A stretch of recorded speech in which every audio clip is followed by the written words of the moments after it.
Hello everyone, welcome to our YouTube channel the exam cracker. इस video में हम CTET previous year के question solve करेंगे। अगर आप इस चैनल पे पहले से हो तो आपको ऑलरेडी पता होगा कि सीटेट के जितने भी प्रीवियस ईयर क्वेश्चन हैं पेपर 1 एंड पेपर 2 वो हम लोगों ने ऑलरेडी पहले ही सॉल्व कर रखा है, सिवाय जून 2011 के एग्जाम वाले पेपर को छोड़कर। तो जनवरी 2012 से लेकर फिर दिसंबर 2019 तक के जो एग्ज़ाम हुए वो सारे पेपर हमने सॉल्व कर रखे हैं। तो इस वीडियो में हम जून 2011 में हुए पेपर 2 के सीडीपी का सेक्शन सॉल्व करने वाले हैं। शुरू करते हैं हमारी आज की इस वीडियो को। क्वेश्चन नंबर 1 है आपका, सृजनात्मक विद्यार्थी वह है जो फर्स्ट ऑप्शन है ड्राइंग और पेंटिंग में बहुत विलक्षण है, सेकेंड ऑप्शन है बहुत बुद्धिमान है, थर्ड है परीक्षा में हर बार अच्छे अंक प्राप्त करने में योग्य है, एंड फोर्थ ऑप्शन है पार्श्व यानी कि लेटरल चिंतन और समस्या समाधान में अच्छा है। तो सृजनात्मक विद्यार्थी कैसा होता है वो बताना है। करेक्ट होगा ऑप्शन 4, पार्श्व चिंतन और समस्या समाधान में जो अच्छे होते हैं वो सृजनात्मक विद्यार्थी की श्रेणी में आते हैं। अगला है क्वेश्चन नंबर 2, व्यक्तिगत शिक्षार्थी एक दूसरे से डैश में भिन्न होते हैं। फर्स्ट ऑप्शन है वृद्धि एवं विकास के सिद्धांतों, सेकेंड है विकास की दर, थर्ड है विकास क्रम एंड फोर्थ ऑप्शन है विकास की सामान्य क्षमता। तो व्यक्तिगत शिक्षार्थी एक दूसरे से विकास की दर में भिन्न होते हैं। करेक्ट होगा हमारा ऑप्शन 2।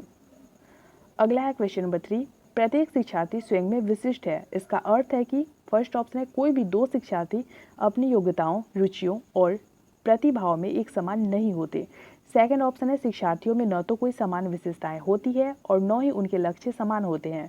थर्ड है सभी शिक्षार्थियों के लिए एक समान पाठ्यचर्या संभव नहीं है, एंड फोर्थ ऑप्शन है एक विषम रूपी कक्षा में शिक्षार्थियों की क्षमताओं को विकसित करना असंभव है। तो प्रत्येक शिक्षार्थी स्वयं में विशिष्ट है, इसका अर्थ है कि कोई भी दो शिक्षार्थी अपनी योग्यताओं, रुचियों और प्रतिभाओं में एक समान नहीं होते। करेक्ट हो जाएगा ऑप्शन 1। अगला है क्वेश्चन नंबर 4, सिद्धांत के रूप में रचनावाद फर्स्ट ऑप्शन है अनुकरण की भूमिका पर केंद्रित है, सेकेंड है दुनिया के बारे में अपना दृष्टिकोण निर्मित करने में शिक्षार्थी की भूमिका पर बल देता है, थर्ड है सूचनाओं को याद करने और पुनः द्वारा जांच करने पर बल देता है, एंड फोर्थ ऑप्शन है शिक्षक की प्रभुत्वशाली भूमिका पर बल देता है। करेक्ट होगा 4 का ऑप्शन 2, दुनिया के बारे में अपना दृष्टिकोण निर्मित करने में शिक्षार्थी की भूमिका पर बल देता है। क्वेश्चन नंबर 5 है हमारा, अवधारणाओं का विकास मुख्य रूप से डैश का हिस्सा है। फर्स्ट ऑप्शन है संवेगात्मक विकास, सेकेंड ऑप्शन है आपका बौद्धिक विकास, थर्ड है साहिक विकास एंड फोर्थ ऑप्शन है सामाजिक विकास। तो अवधारणाओं का जो विकास होता है वो हमारे बौद्धिक विकास का हिस्सा होता है। करेक्ट हो जाएगा ऑप्शन 2। अगला क्वेश्चन है क्वेश्चन नंबर 6, अनुवांशिकता को डैश सामाजिक संरचना माना जाता है। फर्स्ट ऑप्शन है प्राथमिक, सेकंड गौण, थर्ड ऑप्शन है गत्यात्मक एंड फोर्थ ऑप्शन है स्थिर। करेक्ट होगा 6 का ऑप्शन 4, अनुवांशिकता को स्थिर सामाजिक संरचना माना जाता है। क्वेश्चन नंबर 7 देखेंगे, सबसे अधिक गहन और जटिल समाजीकरण होता है। आई होप कि ये सारे को पता ही होगा कि कौन सा होता है। फर्स्ट है व्यक्ति के पूरे जीवन में, सेकेंड है किशोरावस्था के दौरान, थर्ड है पूरे बाल्यावस्था के दौरान एंड फोर्थ ऑप्शन है प्रौढ़ावस्था के दौरान। तो जो सबसे गहन और जटिल समाजीकरण होता है वो किशोरावस्था के दौरान होता है। करेक्ट हो जाएगा 7 का आपका ऑप्शन 2।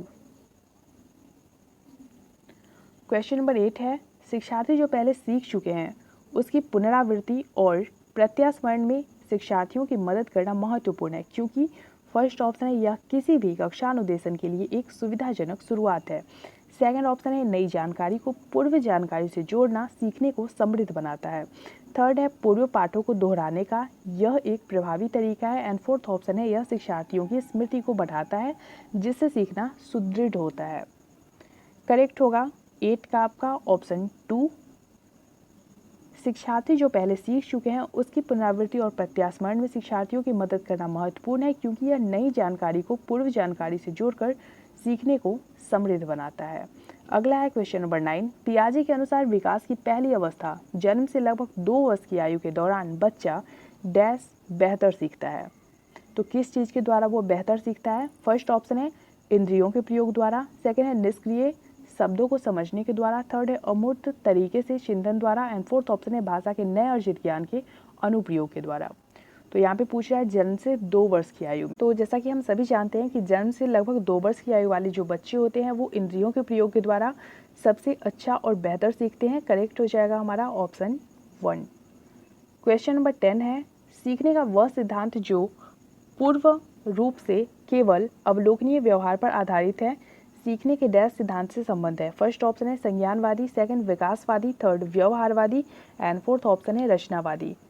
करेक्ट होगा 10 का ऑप्शन 3। सीखने का वह सिद्धांत जो पूर्ण रूप से केवल अवलोकनीय व्यवहार पर आधारित है वह व्यवहारवादी सिद्धांत से संबंधित है। क्वेश्चन नंबर 11 है हमारा, भारतीय समाज की बहुभाषिक विशेषता को देखा जाना चाहिए।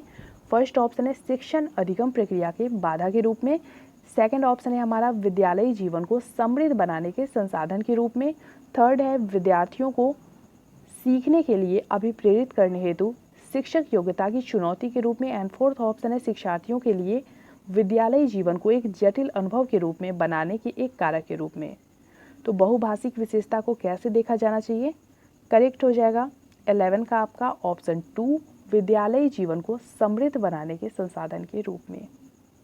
अगला है क्वेश्चन नंबर 12, सृजनात्मक उत्तरों के लिए आवश्यक है। फर्स्ट ऑप्शन है प्रत्यक्ष शिक्षण एवं प्रत्यक्ष प्रश्न, सेकंड है विषय वस्तु आधारित प्रश्न, थर्ड है मुक्त उत्तर वाले प्रश्न एंड फोर्थ ऑप्शन है एक अत्यंत अनुशासित कक्षा। 12 का करेक्ट आंसर होगा ऑप्शन 3, मुक्त उत्तर वाले प्रश्न। क्वेश्चन नंबर 13 देखेंगे, विद्यार्थियों के सीखने में जो रिक्तियां रह जाती है उनके निदान के बाद डैश होना चाहिए। फर्स्ट ऑप्शन है समुचित उपचयात्मक कार्य, सेकंड है सघन अभ्यास कार्य, थर्ड है सभी पाठों को व्यवस्थित रूप से दोहराना एंड फोर्थ ऑप्शन है शिक्षार्थियों और अभिभावकों को उपलब्धि के बारे में बताना। करेक्ट हो जाएगा 13 का आपका ऑप्शन 1, समुचित उपचारात्मक कार्य। अगला है क्वेश्चन नंबर 14, निम्नलिखित में से किस कथन को सीखने के लक्षण के रूप में नहीं माना जा सकता है? तो इनमें से जो 3 ऑप्शंस है वो सीखने के लक्षण के रूप में माने जाते हैं और एक जो नहीं है उसको चूज करना है आपको। फर्स्ट ऑप्शन है सीखना एक प्रक्रिया है जो व्यवहार में मध्यस्थता करती है, सेकंड है सीखना कुछ ऐसी चीज है जो कुछ अनुभवों के परिणाम स्वरूप घटित होती है, थर्ड है व्यवहार का अध्ययन सीखना है एंड फोर्थ ऑप्शन है अधिगम भी सीखने का एक हिस्सा है। करेक्ट होगा 14 का हमारा ऑप्शन 3।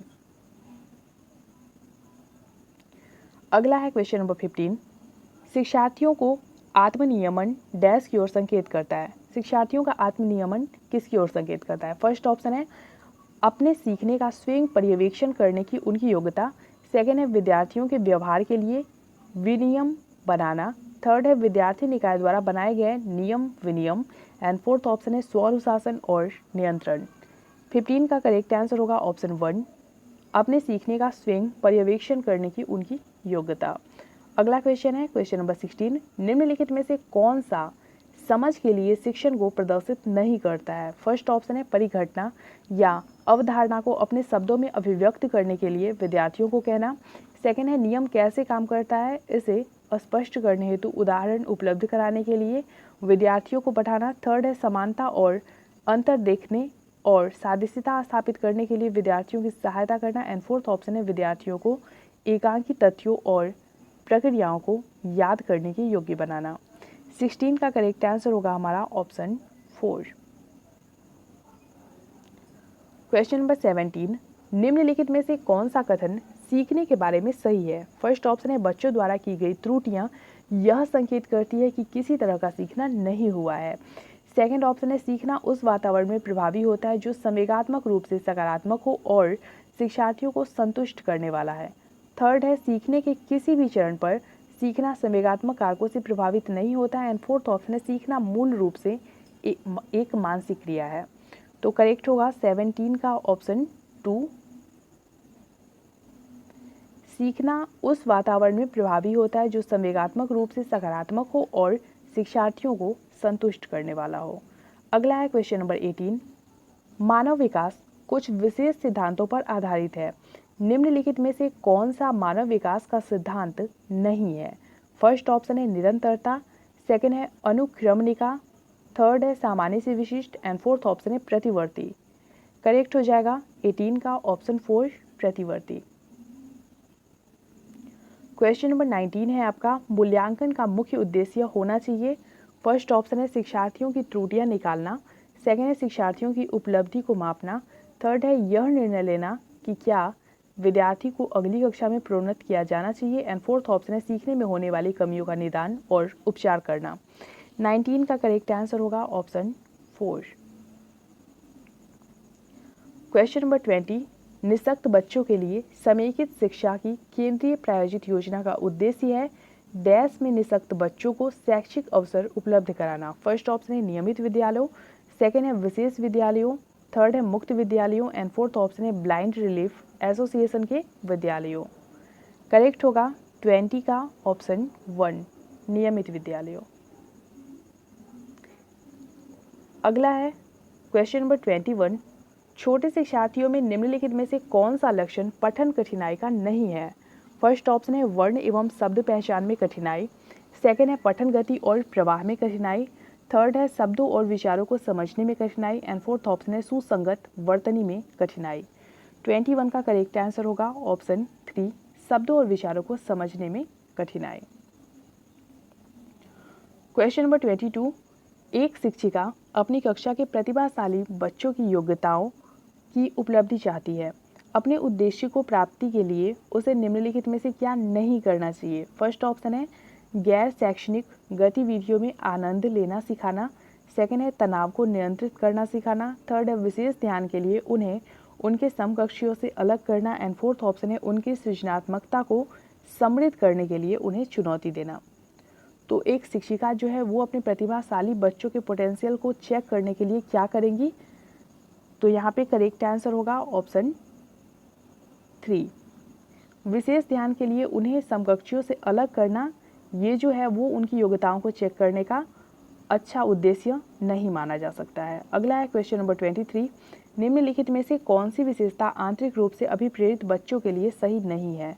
फर्स्ट ऑप्शन है वे हमेशा सफल होते हैं, सेकेंड ऑप्शन है उन्हें कार्य करने में आनंद आता है, थर्ड है वे कार्य करते समय उच्च स्तर की ऊर्जा प्रदर्शित करते हैं एंड फोर्थ ऑप्शन है वो चुनौती भरे कार्यों को पसंद करते हैं। तो किसी भी इंसान के लिए अगर आप कहते हैं कि वो हमेशा सफल ही होगा, कभी असफल नहीं हो सकता, तो ये बात जो है वो गलत हो जाएगी। प्रतिभाशाली या फिर आंतरिक रूप से जो अभिप्रेरित बच्चे हैं वो भी कभी न कभी असफल हो सकते हैं। इसलिए 23 का जो करेक्ट आंसर होगा हमारा वो होगा ऑप्शन 1।